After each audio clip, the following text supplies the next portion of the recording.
Can you hear me? Yes. Will you be ready to eat in about 15 minutes? Yeah. Yes.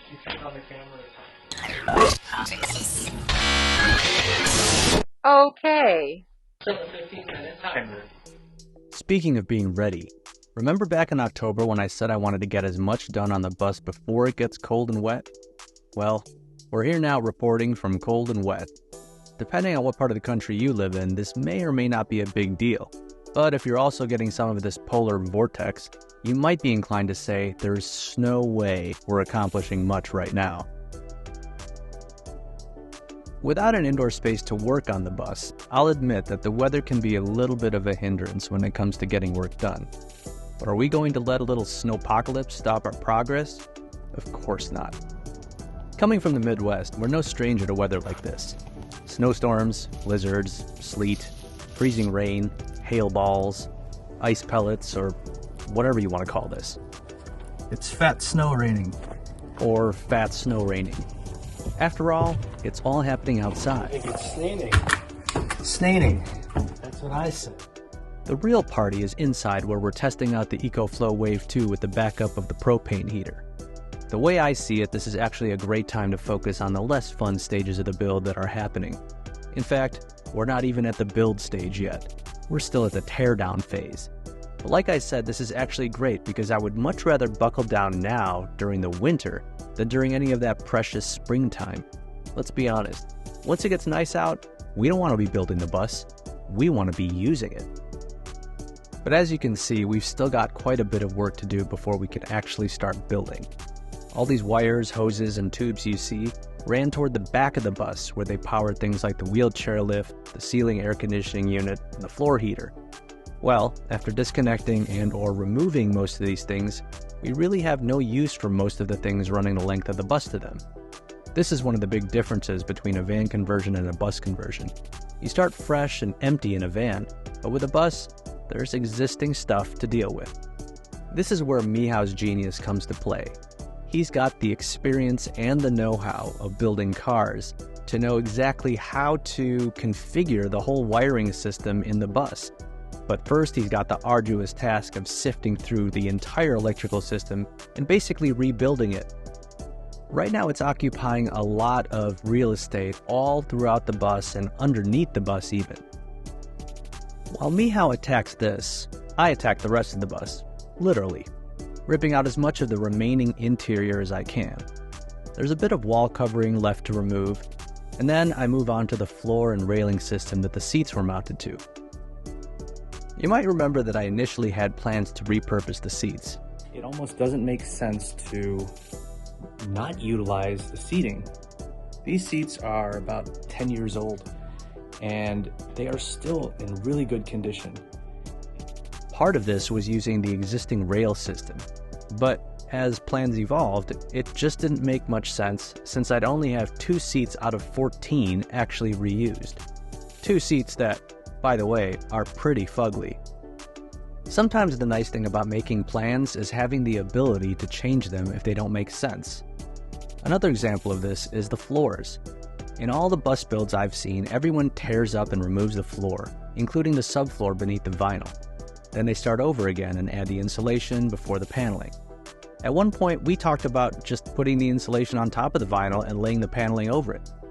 That seemed to make sense and would save a lot of work, but the rounded edges where the vinyl met the wall were the deal breaker. Laying down the floor paneling would be problematic in these areas, so we decided to just rip it all out. Not surprisingly, the wood underneath is actually in great condition. Just like with the ceiling layers, it's evident that we got our hands on a bus in very good condition. Over 10 years, it did 103,000 miles in a small retirement community, and so the wear and tear was minimal. But here we are, wearing and tearing out everything that's unneeded.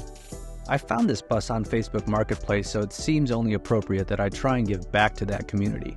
At the moment, I've got the wheelchair lift and bus seats listed there. I'm not sure how many people are looking for this stuff in the dead of winter, but you never know. Any proceeds from these items go right back into the build.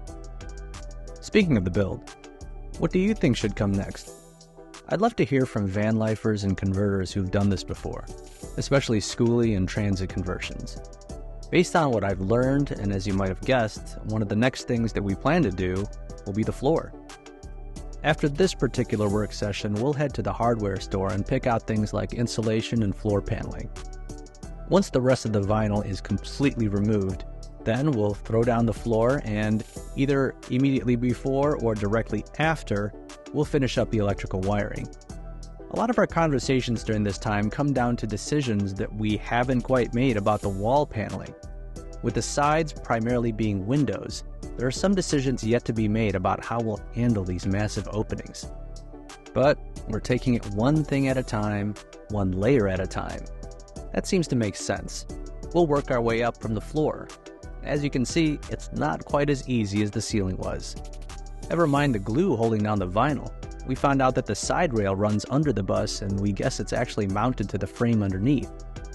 So, we're going to try to cut this bad boy off, despite the fact that we might not have the best tool for the job, at least at the moment.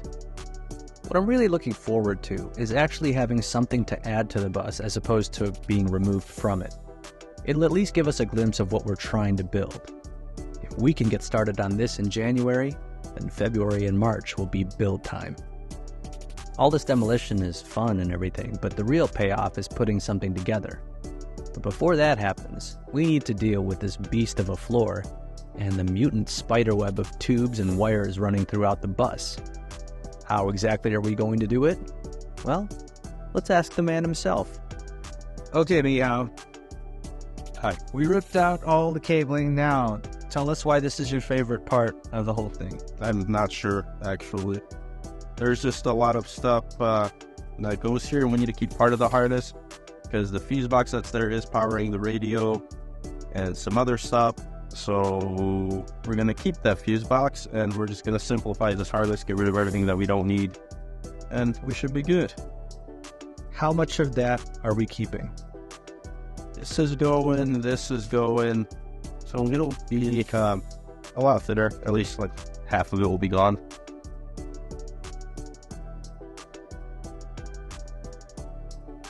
And you have to go through each and every one of those? No. To trace them to where everything goes? Kind of.